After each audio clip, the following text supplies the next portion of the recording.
Hi guys, तो अपन 4 topic already cover कर चुके हैं स्पेशल प्रोसीजर के। अब नया टॉपिक लेके आ चुका हूँ मैं आपके लिए, डिफिकोग्राफी। तो डिफिकोग्राफी जो है वो मेरे एग्ज़ाम में आया था अभी। मैंने इसको पहले पढ़ा था 3-4 बार, लेकिन लास्ट टाइम जब अपन रिवीजन करते हैं एग्ज़ाम के लिए तब नहीं पढ़ा मैंने। जो क्लासें लगती थी पूरे साल भर तब मैंने इसको थोड़ा देखा था, तो याद था मेरे 5 नंबर में आया था, वैसे कर दिया था। तो अब देखते हैं, क्योंकि हर एक जो टॉपिक है जो सिलेबस में दे रखा है वो इम्पोर्टेंट है, तो सब कुछ पढ़ना पड़ेगा अपने को। तो प्रिपरेशन करते रहें आप, इजीली काम हो जाएगा, अच्छे खासे परसेंटेज बन सकते हैं। नोट्स लेने के लिए व्हाट्सएप पर कॉन्टैक्ट कर सकते हैं, बाकी चैनल सब्सक्राइब करके रखो, आपको मैं कॉन्टैक्ट प्रोवाइड करवा ही रहा हूँ। तो प्रोसीजर का नाम है डिफिकोग्राफी, 5 नंबर का टॉपिक है। इसको ऑल्सो नोन किया जाएगा एज इवैक्यूएशन प्रोक्टोग्राफी। इवैक्यूएशन का मतलब होता है कि स्टूल जो होता है अपना फीकल मैटर, उसको बॉडी से एलिमिनेट करना, उसको इवैक्यूएशन बोलते हैं, इवैक्यूएशन। तो इस प्रोसीजर का दूसरा नाम है इवैक्यूएशन प्रोक्टोग्राफी। डिफिकोग्राफी एक रेडियोलॉजिकल स्टडी है of the anorectal area. Anorectal area का मतलब जहाँ पे एनएस प्लस रेक्टम जहाँ पे मिलता है उसको एनोरेक्टल एरिया बोलते हैं। मैं आपको डायग्राम दिखाने की कोशिश करता हूँ अगर आपको कुछ समझ में आता है। तो ये देखो, यहाँ पे ये एनएस पार्ट है जहाँ से अपना स्थूल है वो पास करेगा, पेशेंट है ना, ये है एनएस। उसके बाद में ये है एनल स्फिंक्टर जो कि फीकल मैटर को होल्ड करती है ना। उसके बाद में ऊपर है रेक्टम, ये रेक्टम यहाँ पे होता है, ऊपर है। उसके ऊपर आता है यूट्रस, ये फीमेल का दिखाया तो यूट्रस यहाँ पे दिखाया इसने। फिर आता है प्यूबोरेक्टेलिस मसल कॉन्ट्रैक्टिंग ब्लैडर। तो ब्लैडर के नीचे ये होंगी, मैं इसको कट कर देता हूँ एक बार। ये वाली जो है आपकी, ये वाली मसल ये है प्यूबोरेक्टेलिस मसल, जो कि जो मसल एरिया है नीचे उसको कॉन्ट्रैक्ट करती है और उसको रिलैक्स करवाने का काम करती है ड्यूरिंग डिफिकेशन। तो अब पढ़ते हैं, प्रोसीजर स्टार्ट करते हैं वापस एक बार। तो डिफिकोग्राफी वो रेडियोलॉजिकल एग्जामिनेशन है। ओके, इसको वापस ओपन करना पड़ेगा पीटीएम में, ओपन विद ड्राइव, ताकि फुल स्क्रीन हो जाए। ओके, बैक हो रहा, फिर से बैक हो गया है, यहाँ पे रख लेते हैं इसको। ओके, अब की बात ठीक है। तो एनोरेक्टल एरिया की स्टडी होती है, इसको परफॉर्म किया जाएगा to diagnose the structure and functional abnormalities of anorectal region. जो एनोरेक्टल रीजन है उसकी स्ट्रक्चरल और फंक्शनल एबनॉर्मलिटीज, स्ट्रक्चर कैसी है उसकी, सही है या नहीं, और उसकी जो फंक्शन है वो ठीक है या नहीं, उसको चेक करने के लिए अपन ये प्रोसीजर परफॉर्म करेंगे, जो होगी ड्यूरिंग द डिफिकेशन। डिफिकेशन का मतलब क्या होता है, फीकल मैटर को बॉडी से एलिमिनेट करना थ्रू दी एनएस, यानी एनएस से फीकल मैटर जो है वो डिस्चार्ज करना, अपने को निकालना, एलिमिनेट करना है। तो वो वाला रीजन तो होता है वो एनोरेक्टल रीजन होता है। स्टडी डेमोन्स्ट्रेट करेगी रेक्टल एनाटॉमी को, पेल्विक फ्लोर मसल डिसफंक्शन अगर कोई है, एंड रेक्टम के फंक्शनल डिफेक्ट्स को। तो इसमें क्या होता है, स्टडी डेमोन्स्ट्रेट क्या क्या कर रही है, देखो रेक्टल एनाटॉमी बताती है कि रेक्टल एनाटॉमी कैसी है पेशेंट की। पेल्विक फ्लोर की जो मसल हैं, जो प्यूबोरेक्टेलिस मसल बताया था ना उसने, उस पेल्विक फ्लोर की मसल का डिसफंक्शन तो नहीं है, वो अच्छे से काम कर रही है, इस चीज़ को देखने के लिए, और रेक्टम की जो फंक्शनल डिफेक्ट्स हैं उसको चेक करने के लिए ये प्रोसीजर बेसिकली परफॉर्म किया जाता है। एनाटॉमी में अपन बात करेंगे सबसे पहले रेक्टम की। तो रेक्टम क्या होता है, रेक्टम एलिमिनेटरी ट्रैक्ट का लोअर या फिर लास्ट पार्ट है जहाँ पे से फिकस को एक्यूमुलेट किया जाएगा, बॉडी से बाहर निकाला जाएगा। ये अबाउट 5 इंचेस लॉन्ग होता है। रेक्टम का वह सेक्शन जहाँ से फिकस को एक्यूमुलेट किया जाता है को रेक्टम एम्पुला कहा जाता है। जहाँ से फिकल मैटर को बॉडी से बाहर निकाला जाता है उसको बोलते हैं रेक्टम एम्पुला। ओके, स्टूल को एनल कैनाल के वाया एनिमुलेट किया जाता है। तो रेक्टम के बाद में एनल कैनाल आएगा, एनल कैनाल से उसको अपन फीकल मैटर को बाहर निकालते हैं। अब जो मसल मैंने आपके बताई थी प्यूबोरेक्टेलिस मसल, उसके बारे में बात करते हैं। प्यूबोरेक्टेलिस मसल जो होती है वो रैप अराउंड होगी रेक्टम के, जो लोअर रेक्टम होता है उसके चारों तरफ है वो उसकी रैप किया होता है, उसके चारों तरफ लगी होती है, कहने का मतलब। ये पेल्विक फ्लोर के थ्रू पास होंगी, ये मेंटेन करेगी एनोरेक्टल एंगल को। जो एनोरेक्टल एंगल है एक स्पेसिफिक एंगल होता है, एनोरेक्टल एंगल, जो किस किस के बीच में होता है, anal canal and distal rectum के बीच में होता है। भाई प्रॉपर जो ये एक मेंटेन करना चाहिए, मतलब एक एंगल मेंटेन करेगा रेक्टम और एनल कैनाल आपस में, तो उसको बोलते हैं एनोरेक्टल। एनएस और रेक्टम के बीच में जो एंगल होता है, उसको बोल रहे हैं एनोरेक्टल मसल। तो अपन बात कर रहे थे प्यूबोरेक्टलिस मसल के, तो ये इसके रैप अराउंड होंगी, रेक्टम के रैप अराउंड होंगी, उसके चारों तरफ होते हैं। प्यूबोरेक्टलिस मसल कॉन्ट्रैक्ट करेंगे एंड प्रिवेंट करेंगे फीकल को from passing into the anal canal. तो प्यूबोरेक्टलिस मसल क्या करती है, फीकल मैटर को एनल कैनाल के अंदर जाने से प्रिवेंट करती है, उनको रोकती है ना, कॉन्ट्रैक्ट कर लेती है। लेकिन जब डिफिकेशन होगा, जब इंसान जब डिफिकेट करेगा, फीकल मैटर को एलिमिनेट करेगा, तो क्या होगा, उस टाइम पे जो मसल है वो रिलैक्स हो जाएगी, ताकि जो स्टूल है वो पास हो जाए easily through the rectum into the anal canal, ताकि जो फीकल मैटर है वो पेशेंट की बॉडी से बाहर आ जाए। तो ये उस टाइम पे रिलैक्स होगी प्यूबोरेक्टलिस मसल। उसके बाद में एक स्फिंक्टर आती है, anal sphincter. Anal sphincter control करती है डिफिकेशन को। एनल स्फिंक्टर लोकेटेड होगी at the inner surface of the anal canal.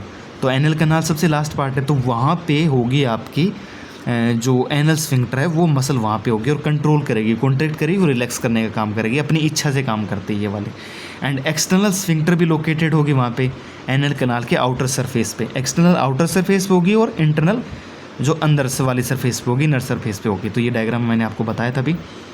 अब बात करते हैं डिफिकोग्राफी की इंडिकेशन की, क्या क्या इंडिकेशन है। तो सबसे पहले इवेल्युएशन ऑफ रेक्टल ऑब्स्ट्रक्शन। अब रेक्टल के अंदर कोई ऑब्स्ट्रक्शन है तो उसको इवेल्युएट करने के लिए इस प्रोसीजर को परफॉर्म किया जाएगा। उसके बाद में assessment of prolapsed rectum. Rectum comes out from the anus. Prolapse का मतलब ये है कि रेक्टम है वो एनस से बाहर आ जाए, है ना। कई बार ऐसी सिचुएशन होती है कि रेक्टम बाहर आ जाता है एनस से, उसको बोलते हैं प्रोलैप्स्ड रेक्टम, उस कंडीशन को। इसके अलावा डिटर्मिनेशन करना voluntary control over the defecation. Voluntary कौन सा कंट्रोल कर रहे हैं, जो अपन कंट्रोल कर सकते हैं वो वॉलेंट्री कंट्रोल है, और वो एनल स्फिंक्टर करती है वो काम, है ना, वो वाली स्फिंक्टर काम करती है। तो उसको अगर उसके कंट्रोल को अगर देखना कि भाई कैसा कंट्रोल है, तो ये प्रोसीजर परफॉर्म किया जाएगा। और इस प्रोसीजर के अंदर क्या होता है, बेसिकली पेशेंट को कॉन्ट्रास्ट मीडिया देने के बाद में एक टॉयलेट जैसी सीट होती है, उसके ऊपर बैठाया जाता है और उसको बोलेंगे कि अब डिफिकेट करें। और जब वो डिफिकेट करेगा उस टाइम पे फ्लूरोस्कोपी के थ्रू इमेजिंग करी जाएगी, ताकि देखा जा सके भाई मसल सही से काम कर रही हैं या नहीं कर रही। इसलिए ये बात बोल रहा है ये कि ये वॉलेंट्री कंट्रोल, तभी तो चेक कर पाएगा ना। जब वो डिफिकेट करेगा, बॉडी से पास करेगा फिकस को, तभी तो देख पाएगा। इसलिए वो बोला कि वॉलेंट्री कंट्रोल को असेसमेंट करना। सस्पेक्टेड रेक्टल इंटरसस्पेक्शंस, इंटेस्टाइन की फोल्डिंग बोलते हैं इसको, है ना। ये भी आप लिख सकते हैं, ये थोड़ा प्रोनाउंस करने में मेरे को दिक्कत हो रही है इस वर्ड को। मेजरमेंट करने के लिए the length and the width of the anal canal. भाई टोटल लेंथ कितनी है, मेजरमेंट करनी है टोटल लेंथ की, किसकी, एनल कैनाल की, और उसकी विड्थ कितनी है उसका असेसमेंट भी करने के लिए प्रोसीजर किया जाता है। उसके बाद में रेक्टल आउटलेट का पोस्ट सर्जिकल असेसमेंट। जो रेक्टल आउटलेट है ना, लोअर एरिया जो लास्ट पार्ट है, उस आउटलेट की अगर सर्जरी हुई है तो उसको चेक करने के लिए भी ये प्रोसीजर परफॉर्म किया जाता है। उसके बाद में आता है इक्विपमेंट। भाई इक्विपमेंट कौन कौन से काम में लिए जाएंगे यहाँ पे, उसके बारे में बात करते हैं। तो सबसे पहले सेम है फ्लूरोस्कोपी यूनिट, फिर स्पोर्ट फिल्म डिवाइस सब में ली जाती है विद वीडियो रिकॉर्डिंग डिवाइसेस। फिर आता है बेरियम सल्फेट, फिर आता है फोले कैथेटर। तो ध्यान देने वाली बात ये है कि यहाँ पे बेरियम सल्फेट काम में ले रहे हैं, ना कि कोई एडोनेटेड कॉन्ट्रास्ट मीडिया, तो ये इंपॉर्टेंट हो जाएगा। फोलेस कैथेटर, उसके बाद में सोडियम फॉस्फेट एनेमा, ये भी ज़रूरी है लेना। Water soluble non ionic contrast media का भी साथ में यूज करेंगे अपन। और ये कहाँ पे देंगे, ये जैसे अपन ब्लेडर में डाल सकते हैं या फिर वजाइना में डाल सकते हैं, फीमेल पेशेंट तो वजाइना में डाल के ये अपन करने वाले हैं। तो ये वाटर सोल्यूबल कॉन्ट्रास्ट मीडिया भी यहाँ पे चाहिए होगा। तो दोनों कॉन्ट्रास्ट मीडिया चाहिए, बेरियम भी चाहिए और वो भी चाहिए। फिर आता पेशेंट प्रिपरेशन, कैसे करेंगे, क्लीन करेंगे रेक्टल एरिया को विद एनेमा। भाई पेशेंट को प्रोसीजर से पहले एनेमा देने के लिए बोल दें कि एनेमा लेना आपको, ताकि पूरा क्लीन हो जाए वो वाला एरिया। फास्टिंग में भी एम्प्लॉयड करेंगे, अगर 2 घंटे पहले करना चाहे तो कर सकते हैं प्रायर टू एग्जामिनेशन। पेशेंट को कहें कि not to drink before the procedure, procedure से पहले कुछ नहीं खाए पिए वो। अब प्रोसीजर स्टार्ट करते हैं। तो प्रोसीजर एग्जामिनेशन के डेट टेक्नोलॉजिस्ट डिस्क्राइब करेगा whole procedure to the patient and written consent वहाँ से ले लेगा पेशेंट की परमिशन के लिए। तो ये काम तो सब प्रोसीजर में करना। पेशेंट को क्लोथ रिमूव करने के लिए हॉस्पिटल गाउन वियर कराएंगे, ये भी सेम है। पेशेंट को फिर उसको पे टेबल पर सुपाइन में प्लेस करेंगे, ये इंपॉर्टेंट है। सुपाइन में पोजीशन ध्यान होनी चाहिए, भी सुपाइन मिलेंगे, प्रोन मिलेंगे। एग्जामिनेशन के prior rectal sodium phosphate enema given किया जाएगा। देन पेशेंट को आस्क करेंगे to lie down on left side, fluoroscopy table के ऊपर लेफ्ट साइड में वो ले डाउन करें। और क्या बोलेंगे, रेक्टल वाले एरिया को क्लीन करने के लिए, किससे, सोडियम फॉस्फेट इनेमा से। आफ्टरवर्ड एनल कैनाल को एंटीसेप्टिक सॉल्यूशन से क्लीन करके एनेस्थेटिक जेली अप्लाई करी जाएगी एंड ए सॉफ्ट ट्यूब को एडवांस किया जाएगा through the anal canal into the rectum. अब इस चीज़ को समझना कि एनल कैनाल जो लोअर पार्ट है जहाँ से फीकल मैटर बाहर निकलता है, वहाँ पे क्या करेंगे अपन, एंटीसेप्टिक सॉल्यूशन लगा देंगे कि वो क्लीन हो जाए, बैक्टीरिया वगैरह से इन्फेक्टेड नहीं हो। उसके बाद में एनेस्थेटिक जेली जो होती है, जेली एनेस्थीसिया देने वाली जेली, उसको अप्लाई कर देंगे वहाँ पे। और उसके बाद में एक सॉफ्ट ट्यूब, बिल्कुल सॉफ्ट ट्यूब है, वो कहाँ डालेंगे, एनल कैनाल के अंदर डालेंगे। और एनल कैनाल के बाद में रेक्टम के अंदर उसको पहुँचाने वाले हैं अपन। रेक्टम एंड एनल कैनाल को देन फिल करेंगे with the thin barium sulphate paste से थ्रू द ट्यूब। मैंने जो ट्यूब डाली है सॉफ्ट ट्यूब, उस ट्यूब के अंदर अपन बेरियम डालने वाले हैं ताकि रेक्टम को फील किया जा सके। आफ्टर देन ट्यूब को रिमूव कर लिया जाएगा। अब जैसे कॉन्ट्रास्ट मीडिया अपन डाल दिया बेरियम सल्फेट, उसको ट्यूब को बाहर निकाल लेंगे। अब नेक्स्ट क्या करेंगे, एंड वाटर सोल्यूबल वाला जो कॉन्ट्रास्ट मीडिया अपन ने लिया था उसको कहाँ डालेंगे, इनटू दी यूरेनरी ब्लैडर। देखो मैंने बताया था यूरेनरी ब्लैडर में डालेंगे इसको थ्रू दी फोले कैथेटर। फोले कैथेटर की हेल्प से वहाँ पे डालेंगे। वहाँ पे तो सॉफ्ट ट्यूब थी, यहाँ पे फोले कैथेटर का यूज़ करेंगे, जो अपन इक्विपमेंट में लिखा था ना कि फोले कैथेटर भी लेंगे अपन, तो वहाँ पे लेंगे। एंड बेरियम पेस्ट को एडमिनिस्ट्रेट किया जाएगा into the vagina in the case of women patient. अगर वुमेन पेशेंट है तो वेजाइना के अंदर बेरियम सल्फेट डालेंगे। अगर ब्लेडर में डालना है तो बेरियम अपन ब्लेडर में नहीं डाल सकते, तो उसकी बजाय अपन डालेंगे आयोडीनेटेड कॉन्ट्रास्ट मीडिया। ये ध्यान देने वाली चीज़ है, ब्लेडर में नहीं डाल सकते अपन बेरियम सल्फेट, इसलिए डाल लें वहाँ पे आयनिक कॉन्ट्रास्ट मीडिया जो भी है, नॉन आयनिक आयनिक। देन पेशेंट को कहा जाएगा कि वो step down from the table, step down कर जाए, टेबल से नीचे आ जाए। एंड आफ्टरवर्ड टेक्नोलॉजिस्ट टिल्ट करेगा फॉरवर्ड फ्लूरोस्कोपी टेबल को इन अपराइट पोजीशन। अब अपराइट पोजीशन मतलब खड़ी कर लेगा उसको इस टाइप से। फ्लूरोस्कोपी टेबल जो पहले ऐसी थी ना, डाउन थी ऐसे, यहाँ पे लेटा हुआ था, अब इसको इस कंडीशन में खड़ा कर देगा वो अपराइट पोजीशन में। And A portable plastic commode को प्लेस किया जाएगा नियर द फ्लूरोस्कोपिक टेबल। इसको डिफ्योग्राफी चेयर भी कहा जाता है। किसको, ये जो कमोड है ना प्लास्टिक वाली, कमोड का मतलब टॉयलेट सीट, प्लास्टिक के पोर्टेबल एक टॉयलेट सीट होती है, उसको वहाँ पे रखेगा और इसको डिफ्योग्राफी चेयर बोलेंगे।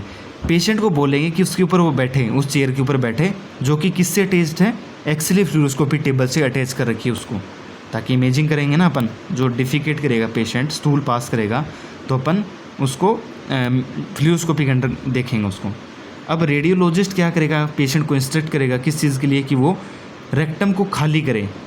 कैसे करेगा, स्क्वीज करके और पुश करके, मतलब जोर लगा के पुश करेगा, तो उससे क्या होगा, रेक्टम खाली हो जाएगा। और रेडियोलॉजिस्ट उस चीज़ को ऑब्जर्व कर लेगा, तो उससे क्या क्या ऑब्जर्व हो जाएगा, function of rectal muscle under the fluoroscopic guidance. जो रेक्टल मसल है, प्यूबोरेक्टलिस मसल या रेक्टल मसल है, उस चीज़ को फ्लूरोस्कोपी के अंदर देखा जा सकता है उस टाइम पे। तो ये अपना मेन इंपॉर्टेंट प्रोसीजर हो रहा है। डिफिकेशन के दौरान रेडियोलॉजिस्ट रिकॉर्ड करेगा the function abnormalities of the anorectal region through video camera और स्पोर्ट फिल्म डिवाइसेस। तो डिफिकेशन के दौरान रेडियोलॉजिस्ट रिकॉर्ड कर लेगा उस चीज़ को, function abnormalities of the anorectal region को, थ्रू द वीडियो कैमरा और spot film devices. After care, examination complete होने के बाद में रेडियोलॉजिस्ट अलाउ करेगा to leave the examination room. भाई उसको बोल देंगे कि अब जा सकते हो आप। कॉन्स्टिपेशन अगर अवॉइड करवानी है तो बोलेंगे कि ज़्यादा से ज़्यादा वो फ्लूइड लेवे। उसको बोलेंगे कि तुम्हारा जो फिकल मैटर है, स्थूल जो है वो 2 दिन तक वाइटिस रहेगा। ये उसको सपोर्टिंग के लिए भी बता सकते हैं कि भाई ऐसा कोई डरने घबराने की ज़रूरत नहीं है, 2 दिन तक ऐसा होगा। तो आफ्टर केयर भी हो चुका है। कॉम्प्लिकेशन वगैरह देख सकते हैं कि इस प्रॉपर स्टीलाइट टेक्निक नहीं किया तो गड़बड़ हो सकती है। तो ये सब चीज़ें अपने को इसके अंदर लिख सकते हैं। कॉम्प्लिकेशन में ट्रॉमा हो सकता है, थोड़ा बहुत नोजिया, वोमिटिंग, कॉन्ट्रास्ट मीडिया से रिएक्शन वगैरह वगैरह लिख सकते हैं। और इसके अलावा ब्लेडर के अंदर डालें तो ब्लेडर की वॉल टीयर हो सकती है, भाई उसके अंदर ट्रॉमा हो सकता है ब्लेडर की वॉल में, क्योंकि अंदर फोले कैथेटर डाला अपने। तो ये अपने को ध्यान रखना, सारी चीज़ें इक्विपमेंट से लगा के आफ्टर केयर तक सब चीज़ें हो जानी चाहिए कंप्लीट। तो यही था और कंप्लीट कर दिया टॉपिक मैंने। काफ़ी छोटा, 5 नंबर में पूछा जाता है इसलिए छोटा टॉपिक था। उम्मीद करता हूँ आपको समझ आया होगा। कमेंट में कुछ पूछना पूछ सकते हैं। चैनल को सब्सक्राइब करके रखिए, प्लेलिस्ट देखते रहिए, प्रिपरेशन से करके रखिए और नोट्स बना लीजिए। Thank you so much for watching this video. Take care, bye bye.